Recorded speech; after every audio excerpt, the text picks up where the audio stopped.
Nothing. Nothing can stop the game now.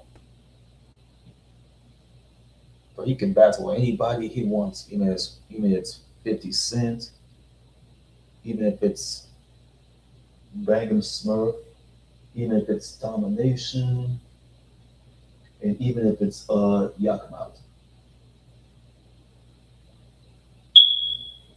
See, the wars that make Jason Terrell Taylor what he became in the history of hip hop.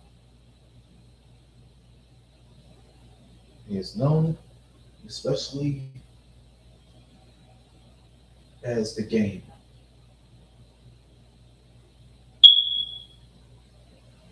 What can you do with Hold multiplayer? up, bro. More creative, more extreme. Who fired shots into a car associated with the rapper The Game? That's what investigators on South Beach are trying to figure out this afternoon. A member of 50 Cent's entourage is recovering today from a gunshot wound. Oh, they held the game back. He'll fight with somebody in the basketball court. He'll fight with 40 Glock in the streets. He'll diss anybody. He'll be a beat machine and he ain't feeling Memphis Bleak anymore. So it ain't the same thing. I'm the G. You can't kick him out of G Unit, man. He put the G in G Unit. Always put the G in G Unit, man.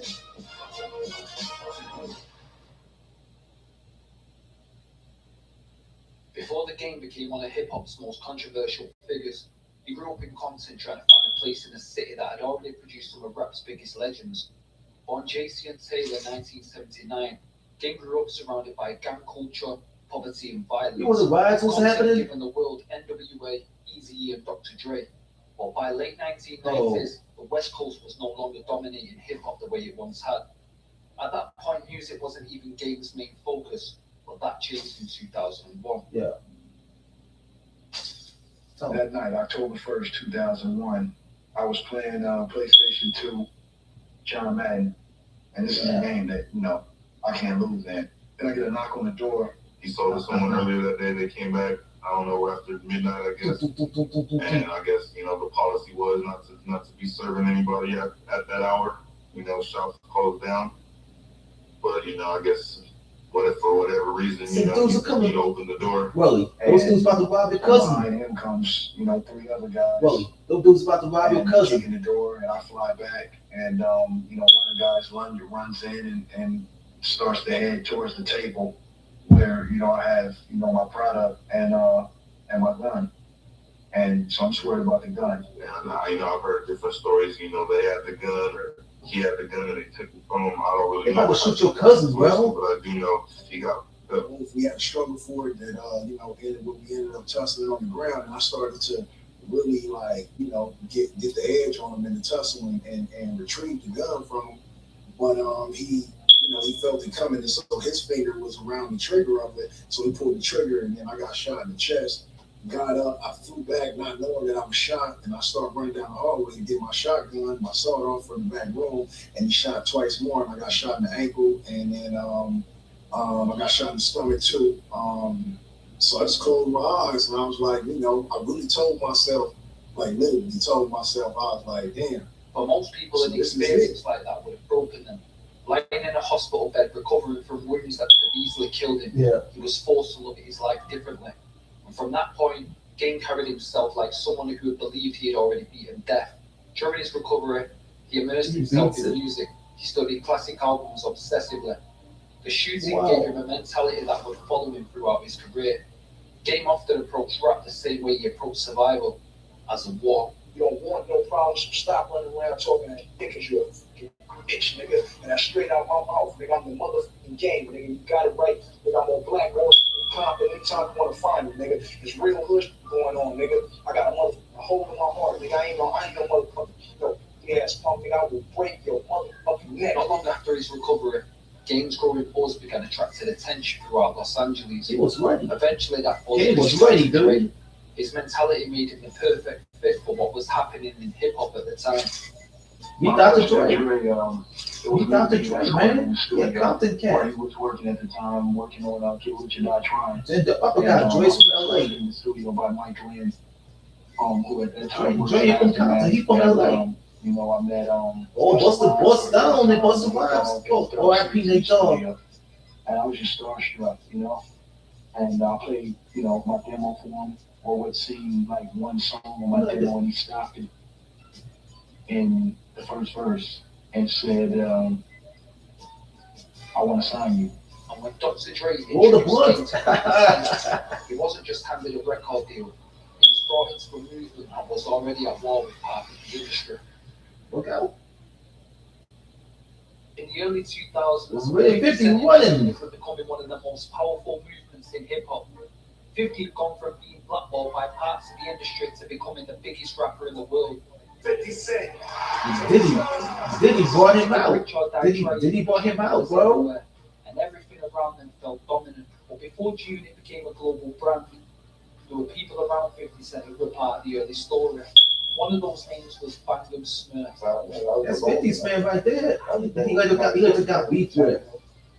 Everything was more real. He got beef with Game, bro. Bang got beef with Game, He was cuz. not a mainstream star like 50 Banks or Buck, but he had history around the original movie. He's the original Big Stepper, G-Unit, bro. G-Unit. Uniform, when I was telling you, Original G-Unit, Big Stepper. Yeah, also Max on. Told me like, yo, I'm gonna come check you in a week. Came check me a week later. We put some work in. Then we formed the G Unit at the round table. Yeah. I'm an original co-founder. Original Big Step. You know, I got famous for busting my gun, my nigga. Right. Yeah, I got famous for being who I am. Yes. I put the G in.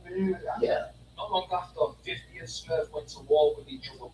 This guy called us when I came out of the pen. I was like, yo, 50 was good. I mean, I'm like, yo, something's good. Why y'all think come get me?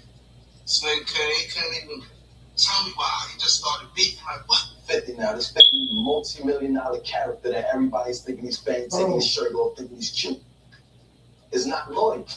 Who's man?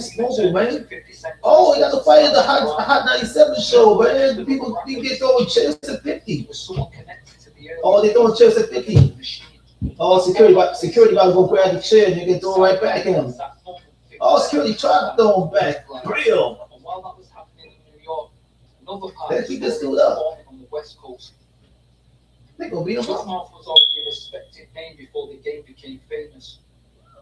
As one half of Lunis, he was attached to the I Got 5 on it track. Oh.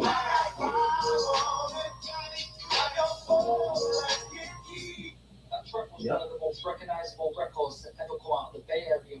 He also had his own solo career, his rapper got Connection and his group, The Regime. YUKMOUTH also had issues with 50 Cent, and that wasn't random either. I had beef with G-Unit.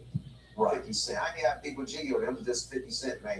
Oh, I wasn't 50, even yeah. doing it like that. I was just on 50 Cent because our affiliation, rap affiliation with Irv Gotti, Suge, Irv, and Jay was making a label. Dude, so this has got rated, cuz. When the shit happened with Irv and No, this has got rated, cuz. you know, like labels got hit by feds. Like I don't know, that shit was real. Yeah, I mean, crazy, cuz. I done watched. I was driving down Wilshire and I seen the Death Row headquarters get hit by the feds. Irv and them got hit in the Def Jam building. They try to hit rap a lot. Jay the Teflon Don that did work. So this shit is really going down. So nigga, at this time I love Frank Ocean, but that Get Rich or Die Trying, I'm banging the shit out of that. Like this the realest shit I heard in a minute. I'm like, what up, blood? What up, cuz? I get that phone call. Like, shit. I gotta go.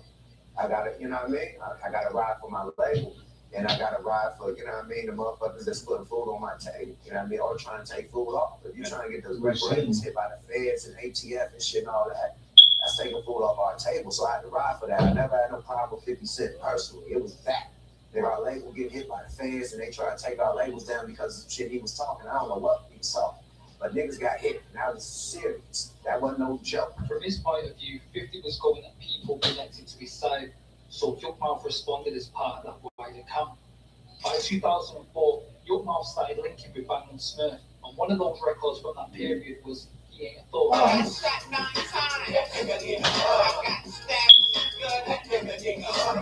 Yukmouth got beat with Bangum SMURF. Oh no. Yukmouth ain't got no beat with Bang. He got beat with 50, dude. Yukmouth got beat with 50 Cent, though. Yukmouth beat with 50, dude. For that. So when Yukmouth were moving with Bangum SMURF and Domination, they put them on the opposite side of the same conflict Game was now attached to. Game was not just a new West Coast rapper. Yukmouth got beat with Game. Why he come on Game has beat with Bang, cuz? To respond. According to Yukmouth, before the diss tracks really escalated, him and the Game actually crossed paths at a Jadakiss album release party. Wow. So I know niggas that heard these songs, and I know he just became a G unit nigga. So I'm thinking all this shit in my mind while in the club. I'm like, let me check this nigga temperature, see if I gotta watch my back. Wow. I extend my hand. He's shaking, you know, I pull him close, like, yo, I'm Yukmouth. He's like, yo, man, I'm feeling your shit. I'm like, I'm feeling your shit too. Boom. You know we beat from 50, you feel me? Like, oh, man, that's between y'all, man. I'm over there getting paid, man. I'm like, you know what? I respect that. Get your money, my nigga. Then he said, yo, Bangum and them talking about me. They say your name on the song. I said, yo, I ain't heard that shit. But until then, do your thing. You got to bring the West back. Boom, gave him pounds, and I got up back. Yukmouth was one of them West Coast MCs like that I thought was underrated for possibly be something one day. You know what I'm saying? Until I found out he was straight fucking fit. So again, to me, my camp called me like, yo, the game checked you at the club. I'm like, what? You know what I mean? Check me. Where this shit come from? If he would have checked me, I would have called my niggas the next day and said, yo, be cool with games and just ride on them. Go boy back and get this motherfucker squad. Battle niggas, I don't beef with niggas, I don't start shit. Unless I hear my name or unless a nigga calling me out, then I'm coming. I am the bank. E40 is the bank, Too Short is the bank, but I am the bank, nigga. So I ain't gonna go against that, and we put you on. Both of them was talent. They both got talent. Why is you mad at him? Shortly after that, Game released the diss track, I Got Oh no! The barrel on his neck, blow his guts out. And that's what you call Yukmouth. That title alone was disrespectful. It was a direct play on Mooney's classic Oh I Got no, Fire. man. Game took the That don't sound like I got five on it, cuz. legacy and used it to diss it. When he made the first song, I ain't made no song about that. He came out, he jumped out the window, crashed out. I got $1 million on it. That made the attack feel personal before the audience even got into the lyrics. God. But the record was not only aimed at Yukmouth. Game also brought in Bangum SMURF and Domination into it. Hold on, what you say? Gang got a song this year over the fire. I said, play that shit. I got niggas on the island for putting in stainless steel. Vaseline on the palms, getting ready to bang the SMURF. The way he said don't even matter because I don't pay attention to these guys. I'm a gangster, he's not. He a Hollywood gangster, man. We really do what we said. Yeah. What game known for? Getting shot. You're a victim if you got shot. What are you known for? Being a blood of brick. I put in work. Because I could be from a blood neighborhood and put in no work. I'm automatically in blood. I'm a blood from that neighborhood. So what that mean? Just because you wear a red bandana, you get this and how could you ran into you? Oh, look at him. His ass up. Oh, shit, you know how we. Oh, my. You got it. Strike game. That's my nigga. The world see a nigga talk and put a man, these niggas be slumped up. I'm tired of these rappers fooling the kid. These niggas don't live this lifestyle. These niggas is from keeping it 100. It's like we West Coast niggas. It was cool you beefing with them. You know what I mean? They East Coast niggas, you on this side. It's like, come on, do your thing. We rooting for you. But then you want to diss on us. It's like, come on, nigga, what the fuck are you doing? So I'm like, quickest rap I ever wrote. Got this fool right here. You know what I mean? And laid this shit and put it up on the forum. Just like how we did. You know what I mean? Within 2 hours, had to be the quickest response to hip hop. Master fighter and game of law. The stainless hard. The record and brain of law. That's crazy. Record the song in 45 minutes. The song is hell long, like 1,000 bars. Yeah. 45 minutes had that shit up in the hour. The quickest response to any diss ever in life. Within an hour, my nigga had that shit right up there. That's part one. Game was on changing hard. Game had this. Game was on changing hard. So what, nigga? I was on changing hard, nigga, with my nigga with 2 inches. Nigga, I'm a motherfucking pimp slash blow your motherfucking brains up, nigga. One of Yukmouth's close friends called Speed, he tried to step in and calm the situation down. The idea was simple: get YUKMOUTH at the game on the same record, turn the tension into unity, let both sides say that stop the beef before we went too far. So YUKMOUTH recorded his verse, and from his side, he approached the record like it was supposed to be peace. He was not going on there to get the game, he was actually picking up the game, showing respect, and trying to move past the issue. Then he sent the record over to Game. But when Game sent his verse back, YUKMOUTH heard something he did not expect. Game had used the same peace record to diss him. So while YUKMOUTH was trying to squash the beef and give Game respect, Game laid his verse down with more shots aimed in YUKMOUTH's direction. And that made the situation worse. So your friend that know me and him came to him and was like, yo, y'all make the song. You feel me? Y'all make the splashes. I'm like, yo, I'll lay my part first. You know what I mean? And give it to you. I'm out in the morning, so I gotta do this now. You're gonna do it, I do it. Boom, I lay my part, and I'm bigging them up. Yeah, must be. I'm niggas for real niggas to squash and they come through and win that set of coops and topless. So he get the verse, you know what I mean? He get on here and dissing it. Nigga, I don't squash beef for that, and I squash the beef. This beef, my homeboy cousin. It ain't about blood, it ain't about Chris, it's about God. So right, yup, pop. I don't know what to do with this little guy, man. You got a little guy, and you got the cute little braids, and I like braids. Braids is, you know, it's just, they got braids just like you, so I'm familiar with the little extension braids. It's cute. He set me up. You know what I mean? The nigga set a nigga up. Shit, you feel me? I was trying to be a real nigga. You know what I mean? Out of everything, because it's deeper than me in the game. On some real, you know what I mean? It's deeper. It could be that Bay against LA. 50 in the P unit, you know what I mean? For the record, nigga, pop that like Trey. Man, pussy unit. Man, pussy unit. I'm not a racist, but he would have definitely been against the white people. You know what I mean? Yeah. That's Elvis Presley, the rap Elvis. Rap Elvis, bitch. Pac would have been against Pac as a player. Motherfucking rap Elvis, bitch. The first thing he would have matched that straight up and straight. Period. It wouldn't be no G unit, none of that shit. It came from Benzino, not me. That shit came from Benzino, not me. Post that.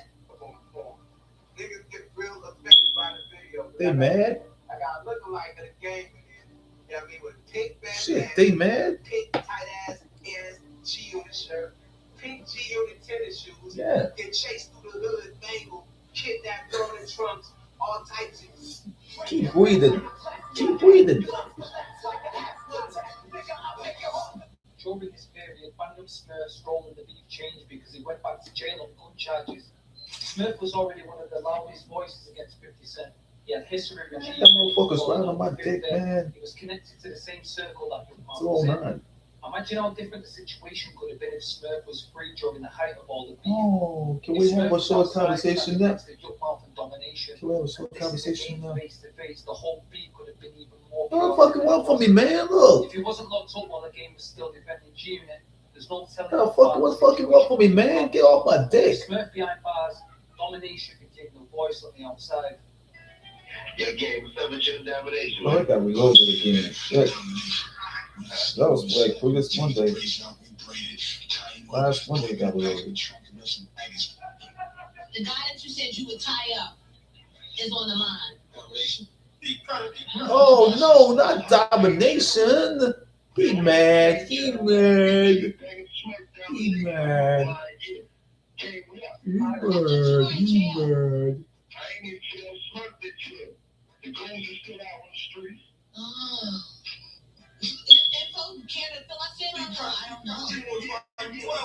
He said I'm Compton. He said I'm from Compton.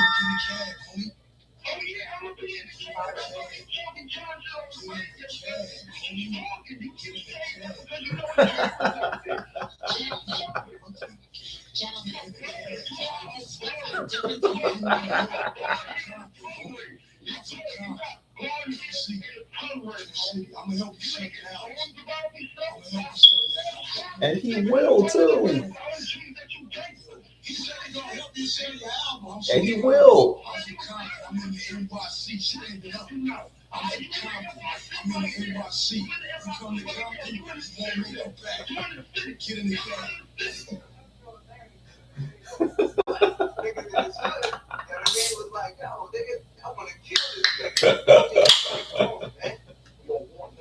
Stop running around talking that niggas real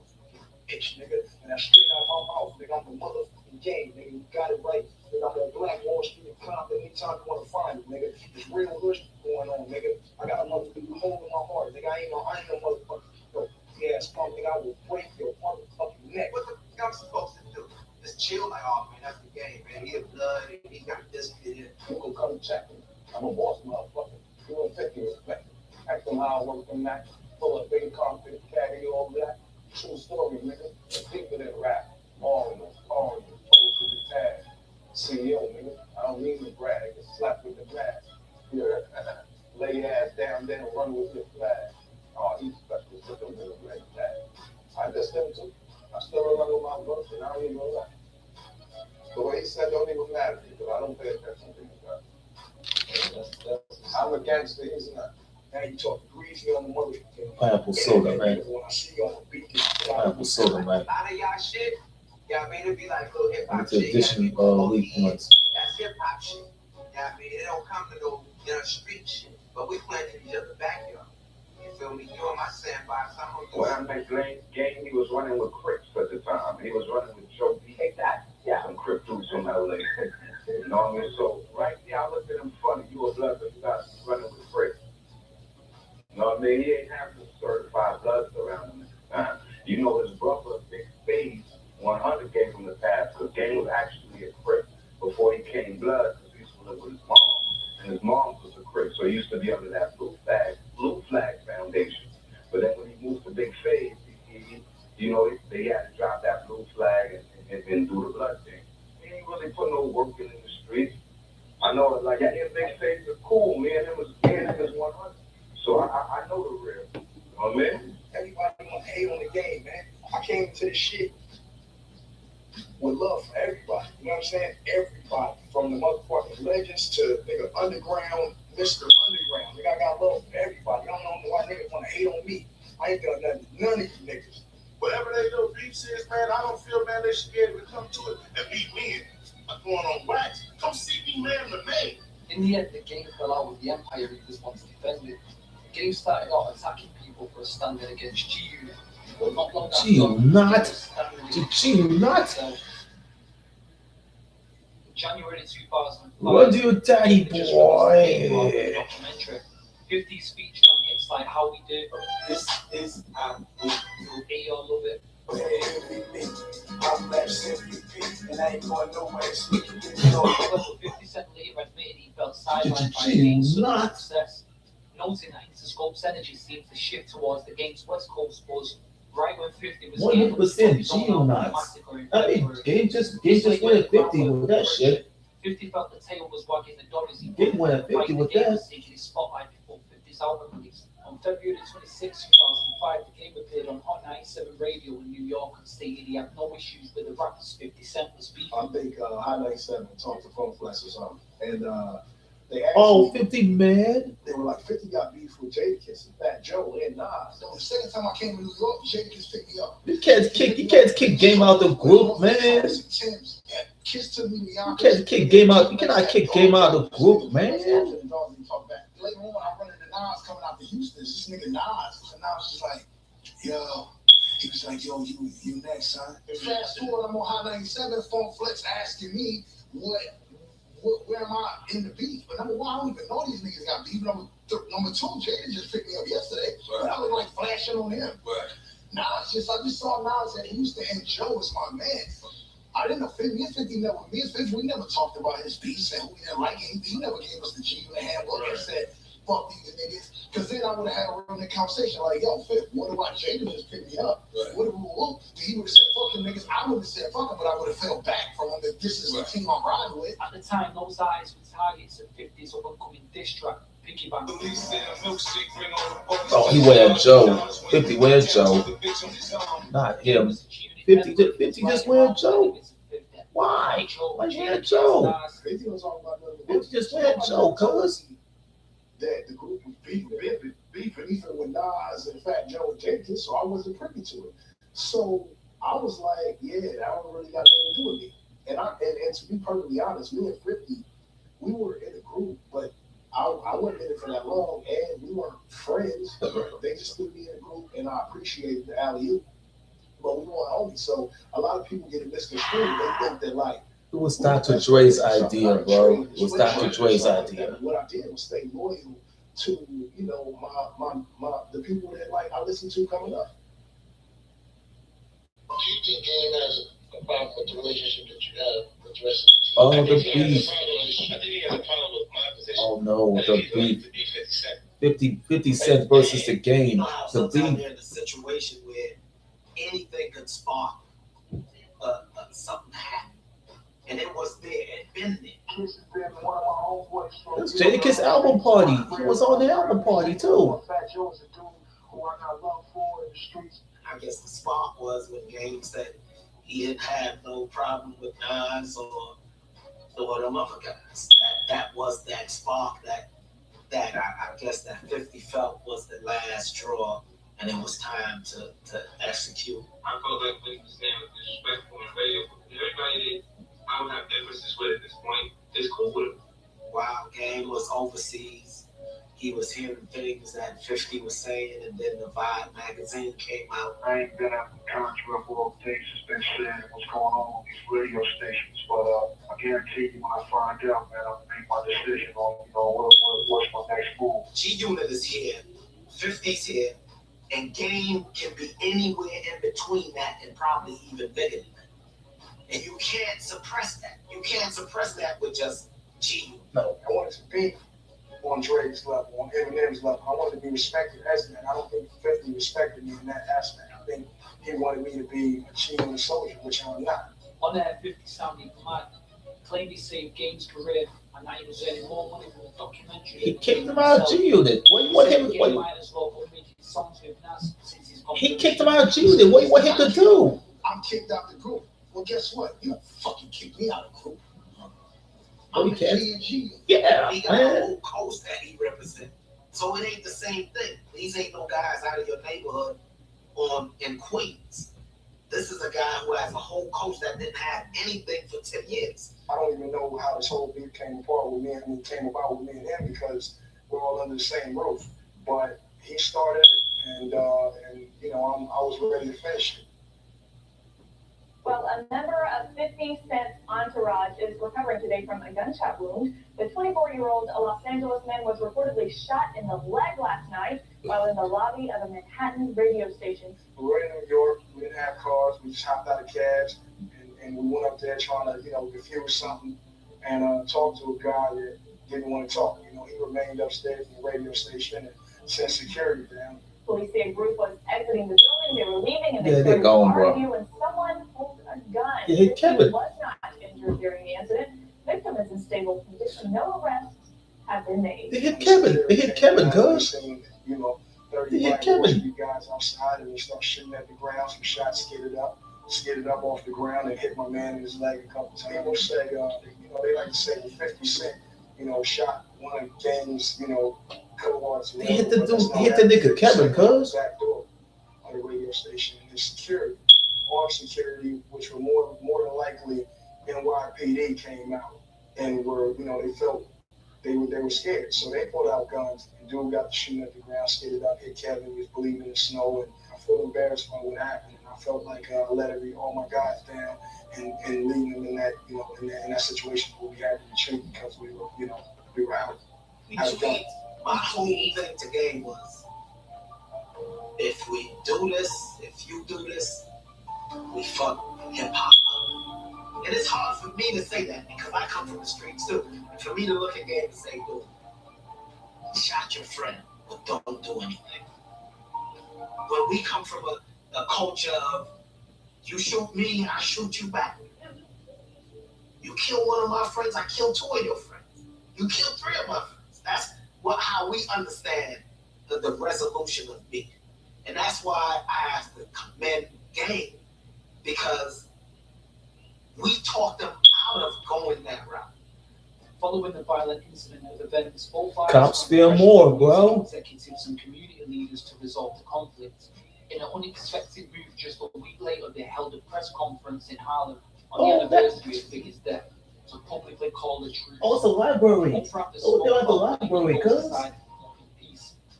I just want to apologize on behalf of myself, 50 Cent, and to the fans, the radio stations, our labels, and I'm almost ashamed to have participated in the things that went on the last couple of weeks. In the shadow of the untimely death of Biggie, today marks the anniversary of his death.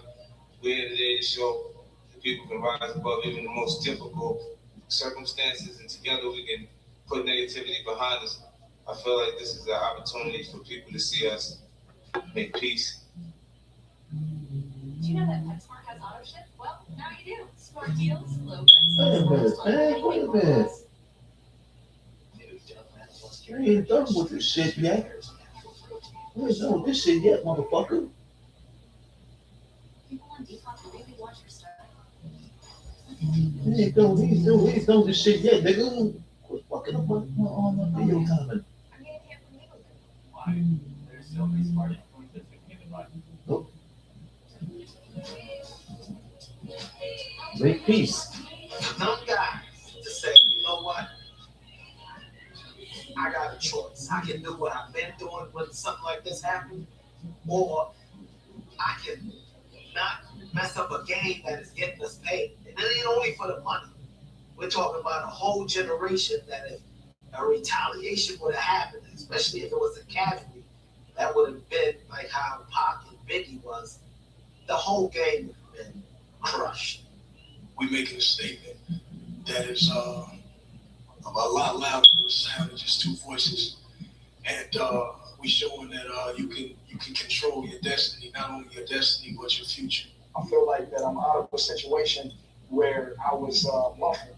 You know what I'm saying? Hit the dog. Like muffled, like a killer dog, or muffled like they do, horses, man. Horses. I feel like now that I'm out of that situation, I can breathe a little bit, and I'm able to do things that I want to do as far as my company and my career is concerned. Oh, so music down. Go get me in trouble. Go get me copyrighted. That's just what it did for me. So now, do we call Game a fake gangster rapper only because he didn't retaliate when 50 or whoever did something to one of his friends?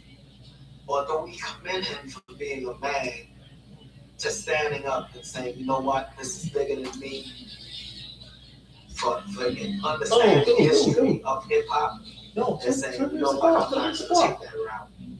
But I'm going to go ahead to a press conference, and I'm going to take these pictures, and I'm going to give a speech from my heart.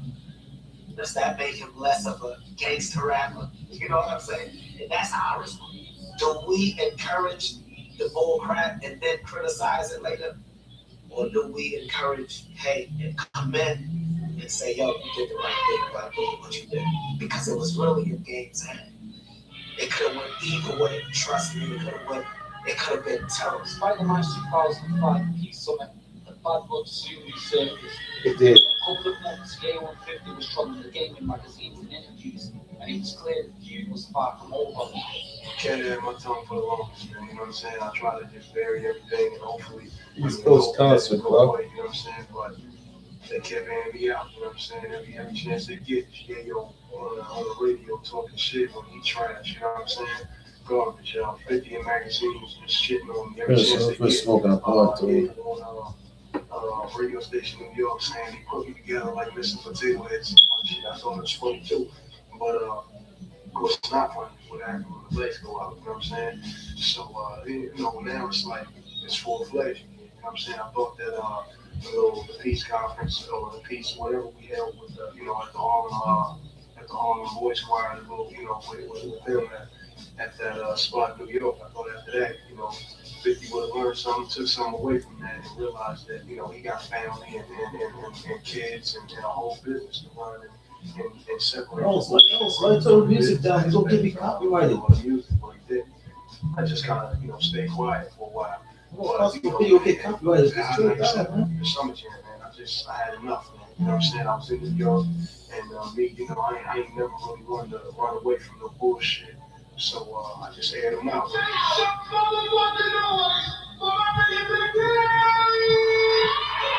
In Mets jersey and hat. He ready to do it. That's how we do it, time. This is how we do it, time. He ready. Game is ready. It's how we do it, time.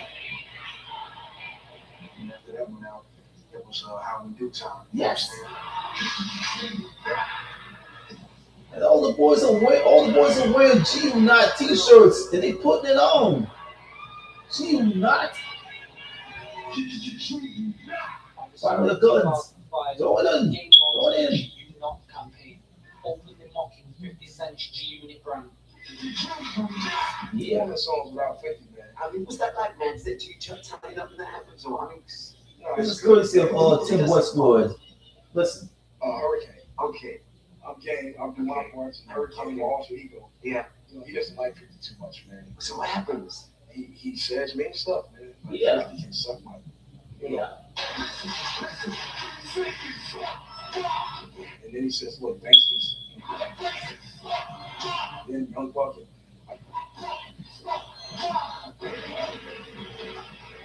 Let's get the rap. The game even got G-Unit. We did this to you now, 50. Go ahead, James. Black Wall Street. Stop fucking with me. Not long after the game released the diss track 300 Bars and Running.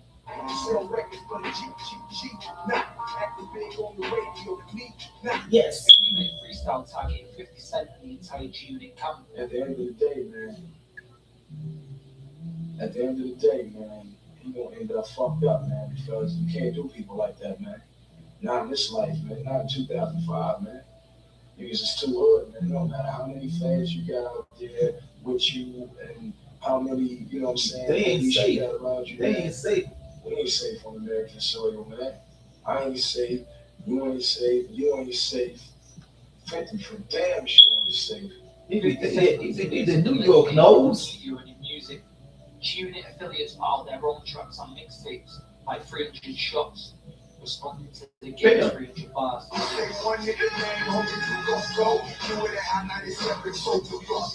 game released a DVD titled Stop Snitching, Stop Lying. Hey, Kurt.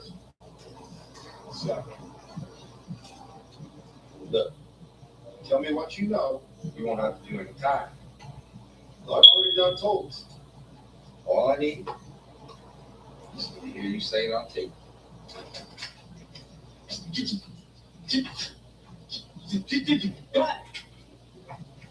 What's wrong with you? Damn. 50 Cent versus Game Beef was in full swing once again.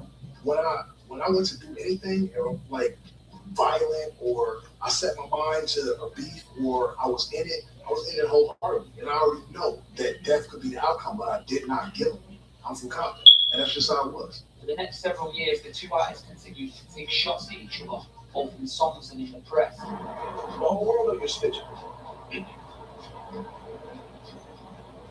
The whole family know you're snitch. Even your son know you're snitch, nigga. Yeah. 50 Cent, for the most of it, responded with online taunts, jabs, Bring the death. Then in 2007, the feud spilled into the streets. In 2007, the conflict escalated when Jimmy Henchman Roseman, the game's manager, had his 14-year-old son assaulted in Manhattan. You made headlines, you were in the news yourself when you were 14, 6 years ago, when one of 50 Cent's associates assaulted you. The attackers were Tony Yale, a close G-Unit associate of 50 Cent. The game's manager's son was slapped in broad daylight. Wow.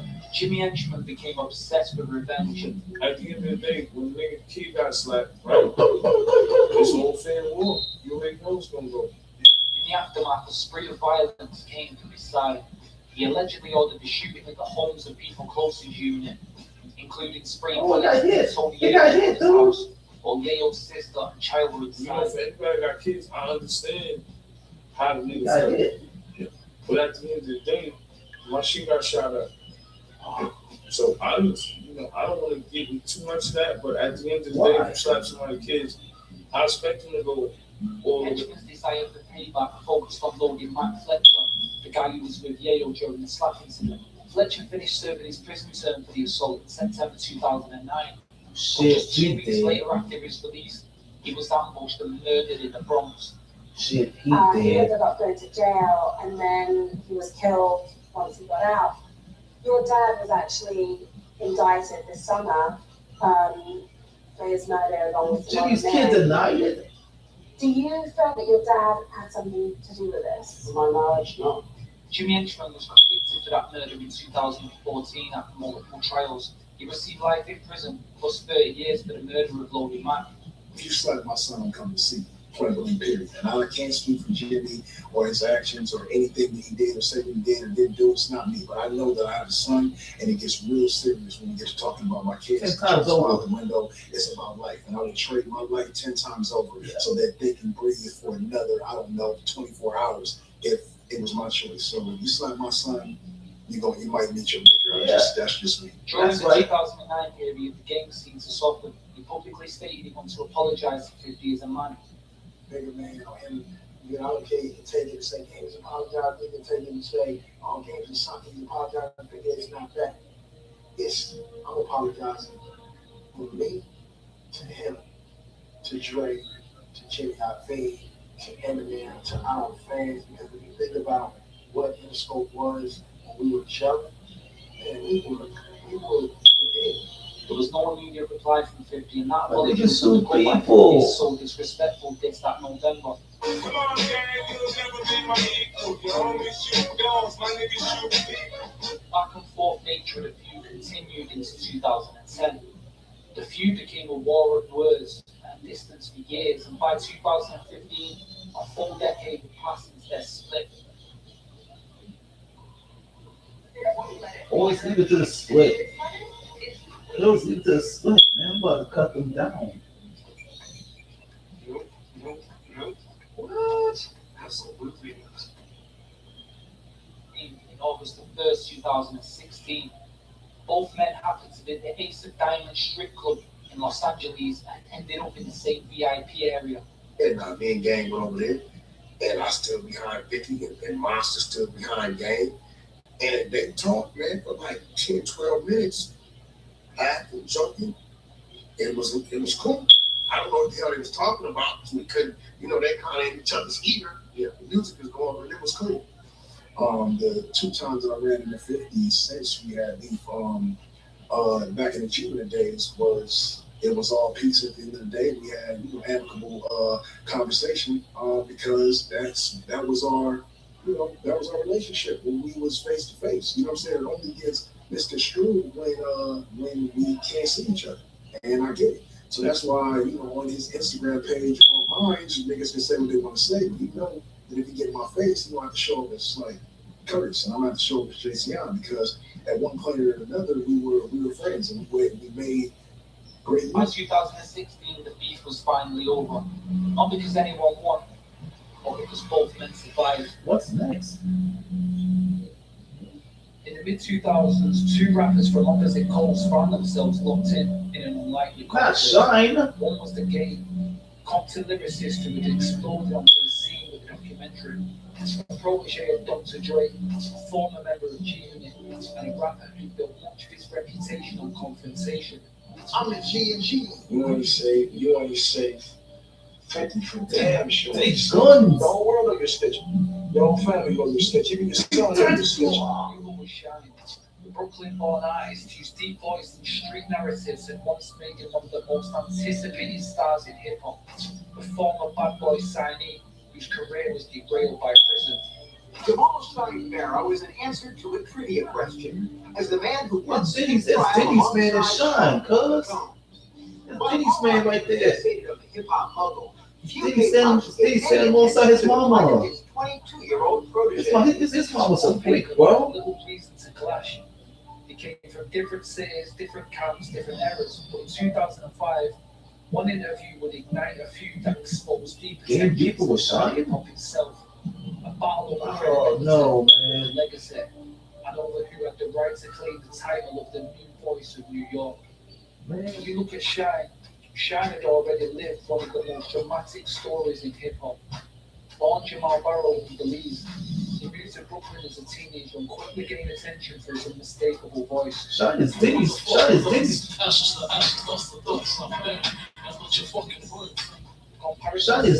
Diddy's right-hand man, Once he signed into Bad Boy Records, many believe Shine would be positioned to become the label's next major star. But everything Diddy done sold him out in 1999, cuz. Sean Puffy Combs pleaded not guilty today to charges stemming from a nightclub shooting. Combs was arraigned on charges of criminal possession. Diddy's driver gets arrested in 1999. Shooting at a Midtown nightclub last December that injured 3 people. Combs and his girlfriend Jennifer Lopez were stopped after leaving that club. Combs was arrested when police found a stolen gun. Not Jennifer Lopez, man. Shooting involving Combs, Shine, and Jennifer Lopez led to Not her, bro. trial. In 2001, Shine was convicted for assault and sentenced to 10 years in prison. His debut album, Shine, was released while his legal case was dominating headlines. Though the album was commercially successful, his incarceration halted his momentum. Like, how do you call a witness to testify against your comrade? That witness Shine is referring to is Cherise Myers, a bouncer who was working inside Club New York when shots rang out that December night in 1999. She got hit, cuz. She got hit. Myers claimed that she fell on top of Puppy during his jacket got hit. and said that he did not have a gun. But even as her testimony helped exonerate Puppy, it implicated Shine. Myers told jurors that it was Shine who first opened fire inside the club, letting off 2 shots toward the ceiling. Shine's lawyers conceded that their client fired his gun, but only in self-defense. Shine has maintained from the beginning that Myers' testimony, asserting that he was the first to open fire on that fateful night, is untrue. Shine left the label. Shine left the label. That she's lying. And you saying, hey, well, she helping me. But I'm facing 25 years. This is from MTV. That's so patient. Yeah, those are the things that you understand are unacceptable. You don't have to hold my hand. You don't have to do nothing, but don't try to hurt me. They ain't going to hurt him. You'll never hurt Shine, bro. While Shine was serving his sentence, the game was rising rapidly. After surviving being shot, he reinvented himself as the most visible new artist in rap. 2005 debut, the documentary. Debut one established him as a major force. But game success came with controversy. His relationship with 50 and G-Unit collapsed almost immediately. I wanted to be on Dre's level, on Eminem's level. I wanted to be respected as that. I don't think 50 respected me in that aspect. I think he wanted me to be a cheating soldier, which I'm not. Within months, he was involved in one of the most publicized feuds of the decade. Game understood that constant generated attention. No way, man. He was rarely afraid to speak his mind. This is good, man. Mike Magazine. Yeah. Hey, cheat not. Fabulous. I started this shit, nigga. I ain't selling the t-shirts though, so if you try to sue me, nigga, which I heard, I talked to my lawyers, told me you sent in the cease and desist on the shirts, nigga. So what I'm gonna do, I'm gonna take my man, my cameraman right here, all the crew, and we gonna go to NY, we're gonna go to Queens, we're gonna go to everywhere. We're gonna look for the nigga who started that cheating not t-shirt shit, man, because the nigga owed me some money. The interview that started it all was in late 2005. While Shine was incarcerated, reports surfaced that he was prepared to return to music. During an interview, the Game was asked about Shine. His response was dismissive. Game suggested that Shine was not relevant to the current state of hip-hop. Then he made a comment that would trigger everything. It referred to Shine as a clone of Bigger. What? How do you feel about all of the comparisons that they put out there? The Notorious B.I.G. card. Why calling Shine the Notorious B.I.G. card, bro? All time. You understand? Since he been out, ain't nobody come and take his spot. Everybody remember Notorious B.I.G., man. He's sitting there with Free Spirit and AJ. This is from BET, by the way. For many fans, the comparison to Biggie had always followed Shine. But hearing it framed as an insult by one of rap's hottest stars was a different matter entirely. And Shine was listening. Even from prison, Shine maintained his presence in hip-hop. He gave interviews, released statements, and closely monitored what was being said about him. When Game's comments reached him, Shine responded forcefully. Shine just changed his religion around, of course, I think. He made it clear that he did not appreciate being dismissed by someone he viewed as an opportunist. For Shine, this was simply not about music, it was about respect. It's kind of the same thing in the music business, entertainment. The life period in the streets, but definitely in the music business where people are so silicone, plastic, nothing is true and real. And Barry Judas is about, this guy, the Game, who was a protege of mine, a student of mine, someone that, studied, my entire career and base his career, on mine, and he's gone on record to say this, as recent as, maybe a month or two ago, and consistently throughout my career has always, made it known how much he admires me and how much I influenced him. And, I was just on his album maybe a couple months back. And, to go from that to just, talking reckless and just, just saying anything, it really reflects, the CB4 culture. I don't know if you ever saw that movie. Yeah. You know what I'm saying? These guys remind me of like MC Malibu. You know what I'm saying? Where it's like, you can imagine. Talk about Chris Rock. Talk about Chris Rock, bro. Because, it's one thing to say, what, man. Talk about Chris Rock, the comedian. I don't agree with you. You know what I mean? I'm not feeling you no more. And we're going to go our separate ways. Just start, trying to disparage and just totally conflict and contradict everything that you've been saying for 12 years. It's like, but when you listen to my berry juice, it's all fact. Everything I say is true. You know what I'm saying? You praise shine when you say it rhymes. I am the great. You know what I'm saying? It's like I'm what guys, admired and aspired to be. And, regardless of what, you can't change that. You know what I'm saying? And, but it's also reflective of the disloyalty and, the lack of, integrity in today's world. You know what I'm saying? Where, no matter what you've done for people, no matter how much you've given them, you're only as good as the last thing that you did for them. And if you can't do nothing for them no more, then you're worthless. You know what I'm saying? Nobody respects history. Nobody respects, the legacy of those that paved the way for them. You know what I'm saying? And this is a situation where you have, like, I call this kid my son, because he's really an offspring of my culture, culture that I created, everything that I did before you even imagined to do it. And, whether or not I got a hot record now, you know what I'm saying? Whether or not, I'm in exile and I'm not in the United States of America, none of these things will change the fact. You know what I'm saying? That's the beautiful thing about, working so hard and having such an impact on society and with your craft and with your art, because they can never take that away from you. Shy believed he had earned his place in hip-hop history, but he was not prepared to let new rise undermine that. Took that gangster life real good. Took that gangster life real well. Credibility and portrayed him as a manufactured gangster. Shine took that gangster life. Shine have took the gangster life really straight to the level, man. It's like they try to make him look like a caricature of Spice One. And Spice One was around when he came out with dumping in the ditches. You know what I'm saying?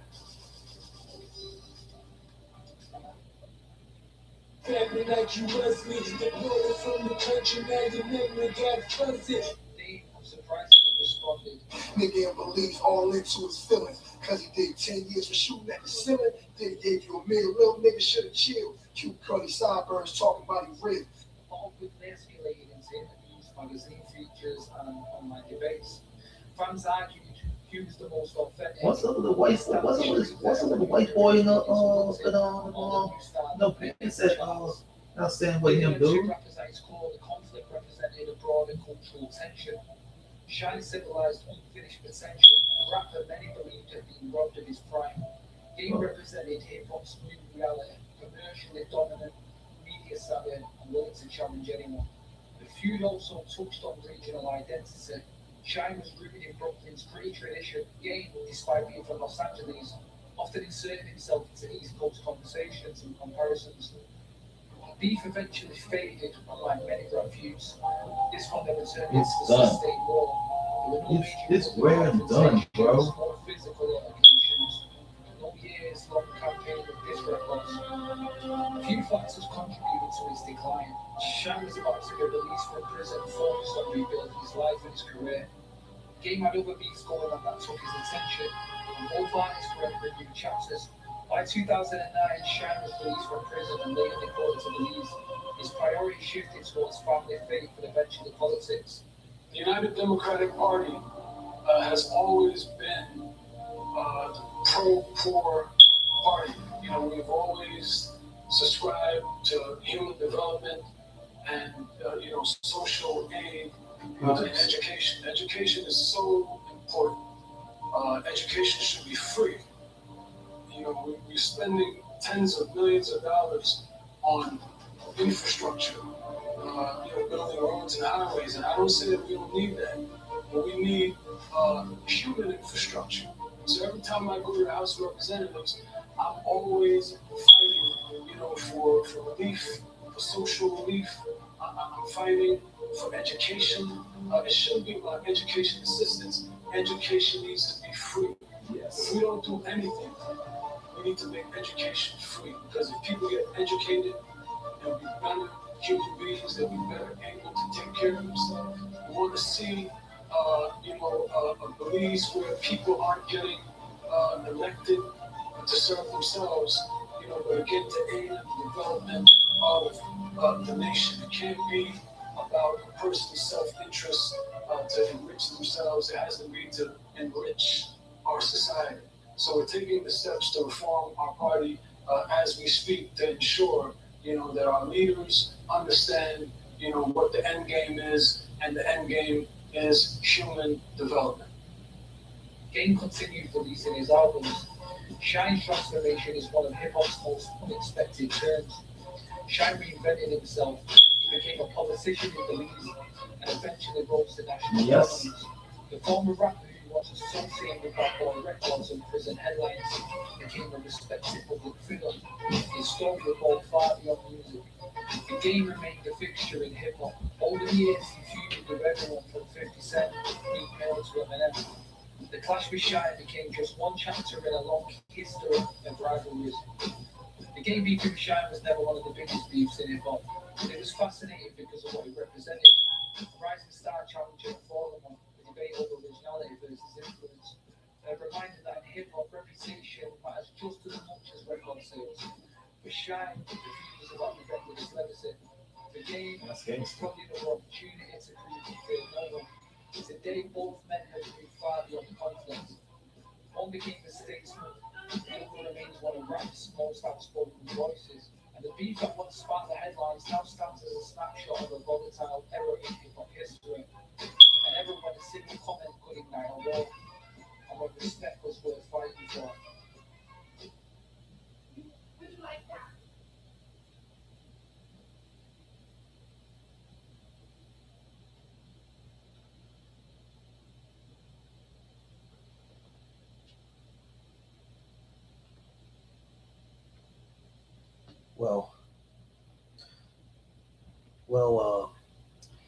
After his release from federal prison in the 2000s, Jamal Farrow is deported back to Belize to become a politician in that home country. You know what I'm saying? But he went from the rapper Shine to becoming Moses Barrow. You know what I'm saying? So religion might be something that he wanted to do to change that. But he doesn't want to be in New York anymore. So he wants to get the hell out of New York and go back to Belize to become a politician. So he's not even welcome into your, the American soil. So big up to Jamal Barrow, aka Shine, who was known as Moses Barrow. But the Game, Jason Taylor, he's the guy who he's been like the new breed of this gangster rap shit. Yuckmouth, he's like the West Coast rapper ever since the 1990s when we did a song with him and Numbskull did Ice Cream Man. You know what I'm saying? Um, they started with Drew Down, who had to be Danielle Robinson. So so, but their careers had started blossoming. Drew Down comes out with explicit game that had Pimp Up the Year in it. Operation Cola, the Loonies, made up Numbskull and Yuckmouth. They did a song. They did a song. They did a song called "I Got Five" on it. So they had their careers started in the Bay Area.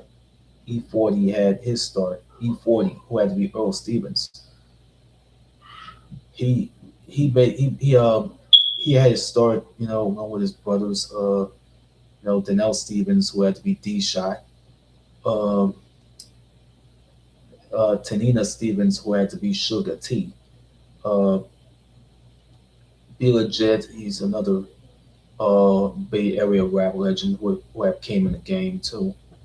A lot of the guys you see there that came in, this before they became the clique.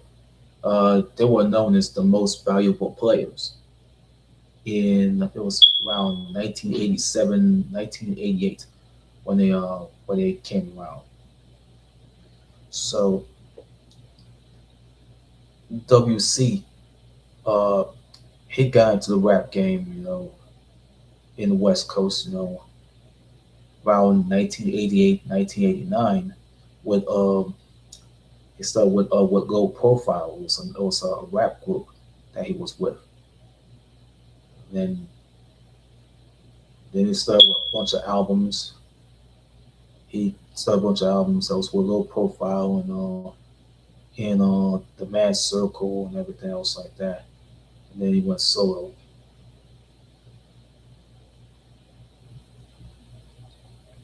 So E40 did this with the most valuable players, and then later around 1988 to 1993, it went and flipped it and turned into the click. You know what I'm saying? And and then he come out with an E40 man. He came out with an album. Uh, it was called Federal. It was like known as drought. Drought season. So he had songs right there like had practice looking hard on there, and Captain Saberho in the album. So we did a bunch of other shit. Uh, I think he was in. I think he was working with Too Short in Rappers Ball. That was I think it was from. I think Too Short had done come out with an album. I don't even know. He came out with an album that E40 was featured in. I think it was him, Too Short. I think it was KC. It was KC from the rap group. Not the rap group. The R&B group. Was it uh Jodeci? Jodeci. So then I think it was 95 came in. E40. He came out with, I think it was called The Element of Surprise. It came out, and then the other album he came out, he did work on. It was called In a Major Way. He had 16 songs, you know what I mean, on there. He had Sprinkle Me on there, and he had One Love on there. He had Dust and Disgusted, and I think he had Spitting on there. Uh, they had the intro there. They have what the fuck they got in there? Shit. They have HILL side door in there. Boosie, uh, fed. I think they ain't know. You know what I'm saying? Smoking and drinking. Yeah. And it's all bad, I think. Yeah, I think it had all shit.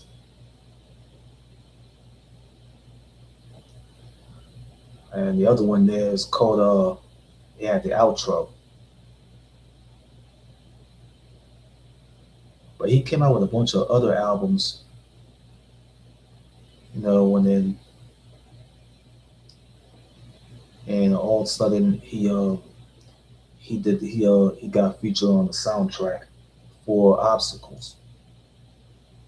He had him on there. He had Sugar T, his sister, on there. Everybody was on there. Yeah, a song called "Nah Nah Nah" that he did with the late Nate's Dogg. So even though that song got featured in my live show was based on me watching Obstacles. That's from the what is it? It's from Streamlabs. So I did my job on that. Nothing happened. So you look at all the other shit they have, and then I think and E40 came out. I think it was called Grit and Grind. I didn't get a chance to listen to that album. See, a lot of shit was on there. So, but at the end of the day, he's still a Bay Area rap legend. He paved the way. A lot of rappers that want to be on the come up. There's a lot of rappers that want to be on the come up. So gotta give some shout outs to E40, to E40 and WC and all of them. So Shine, he was on a come up. Jamal Moses Barrow, he was on a come up in the '90s until he left Bad Boy because of Diddy. Diddy had sold him out for no reason. He had implicated him in that shit, so he had to go to jail because of it. But in 2009, he was out. He was out of jail because of he wanted to get out of the Bad Boy label. Bad Boy label. He's getting out of the label, and he come out with Godfather, Buried Alive, and the album and all those shits.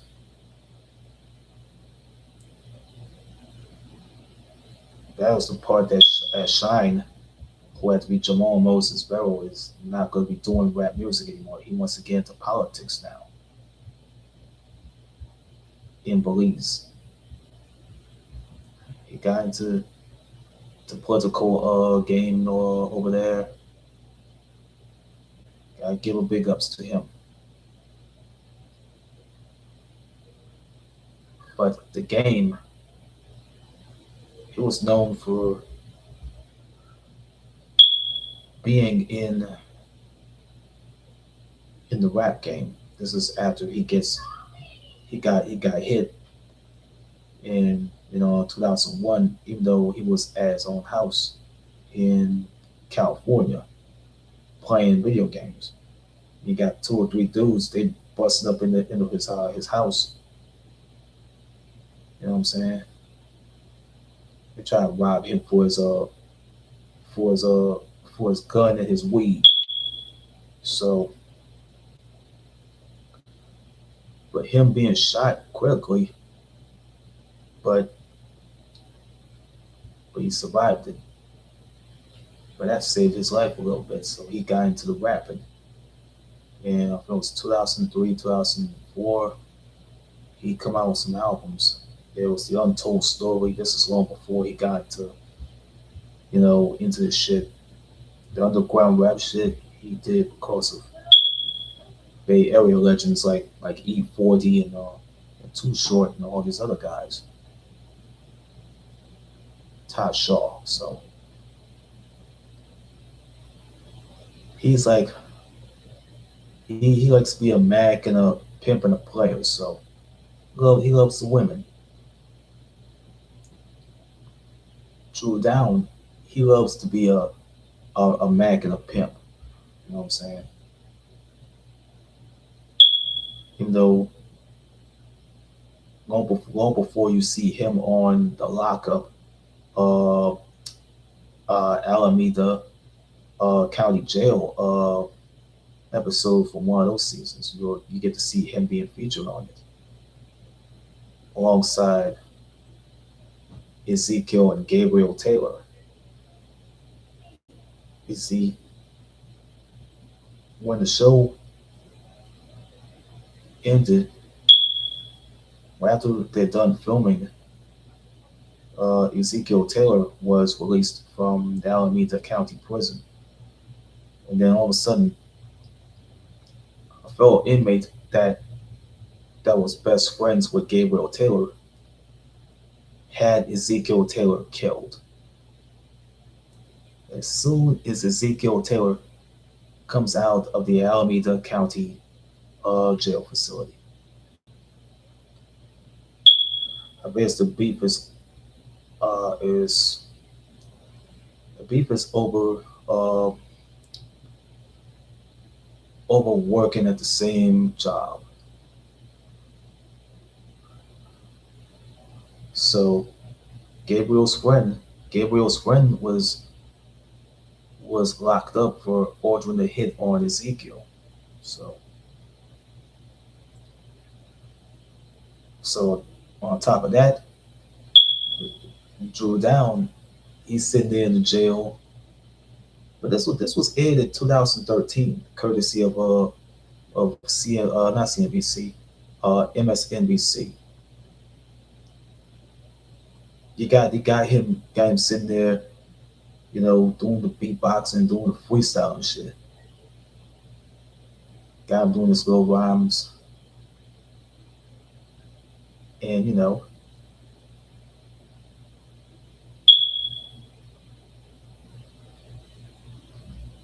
they doing that freestyle shit. With the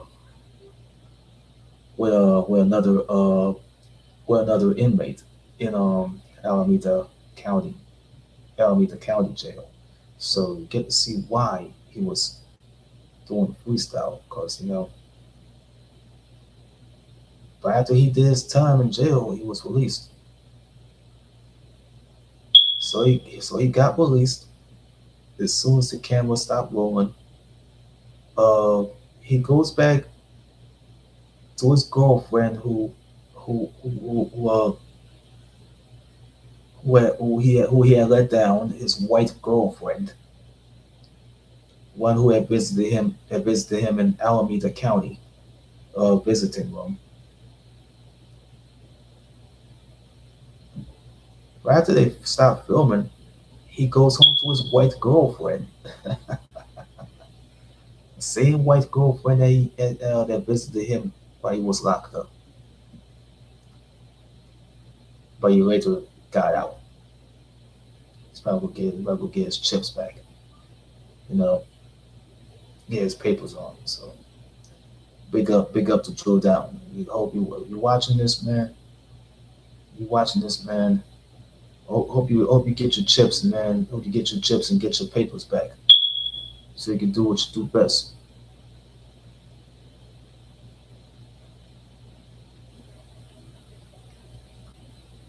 It's one love.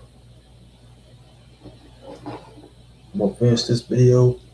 I'm gonna play some Call of Duty or whatever reason.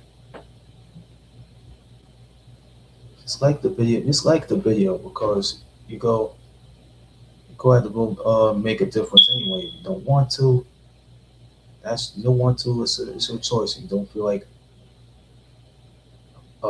hitting the like button, don't worry about it. You might see this video and you might see about me mention all the names, and you go add a few people on there.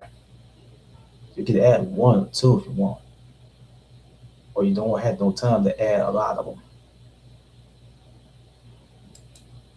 I'm not gonna play some video games. We'll play Call of Duty, and then we go out, man.